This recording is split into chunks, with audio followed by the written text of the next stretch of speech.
Now, let's return to what we've heard in the last couple of hours, because President Biden talking to reporters before he left Israel. But after his talks with Mr. Biden, Benjamin Netanyahu's office said Israel will not allow any aid into Gaza from its territory until the hostages are returned, but it will not block aid going in from Egypt. Well, the UN agency UNRWA is on the ground in the Gaza Strip. Its Director of Communications, Juliet Tuma, talked to me earlier about aid that is desperately needed, but also her reaction to the events at that Gaza hospital in the last 24 hours. The attack on the hospital was horrendous. Our UN Secretary General condemned it last night. Right after it happened, civilians should be protected. Civilians are not safe anywhere in Gaza. No place is safe in Gaza.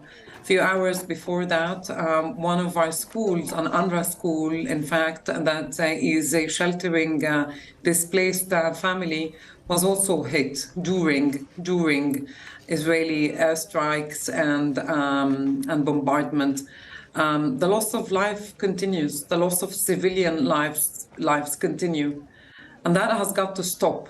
This is why it's absolutely critical that there is a ceasefire right away so that civilians are protected, so that we don't continue to lose civilians totally unnecessarily like we have been for the past 11 days. We were just listening to the US president. He said he had tough questions and conversations with the Israelis in those meetings. When you heard him say that the people of Gaza need food, water, power, and they're asking for humanitarian assistance to be allowed in, you must be heartened by that. Are you hearing anything on the ground about practically how and when that might happen? Not just yet, not just yet. The siege on the Gaza Strip continues for the 11th day, and the siege on the Gaza Strip must be lifted so that UNRWA is able to bring in much needed humanitarian supplies.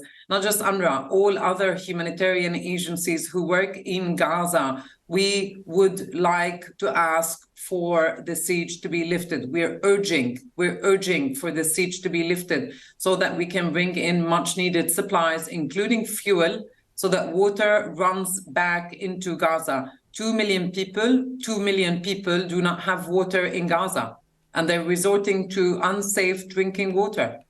We're going to have a health disaster soon in Gaza if we do not have our humanitarian supplies go into Gaza for people who need it most. The president was making the point that perhaps inspections would have to be done there on the border in terms of stuff crossing the borders. He said none of it must go to Hamas. In your view and in your experience, are those things that can be sorted out relatively quickly, or are those things that take quite a lot of time? Well, when it comes to UNRWA, we will bring in the supplies ourselves. Our own UN UNRWA teams on the ground will distribute it to those in need. We have been doing this for many, many years. These are UN staff. They are accountable to serve the communities in need, and they will ensure that that assistance will get to people who need it most, to civilians who need it most. Well, that was the latest from the UNRWA spokesman, as President Biden has said that Israel has agreed to humanitarian assistance beginning to move in from Egypt into Gaza. So that is a significant glimpse of progress.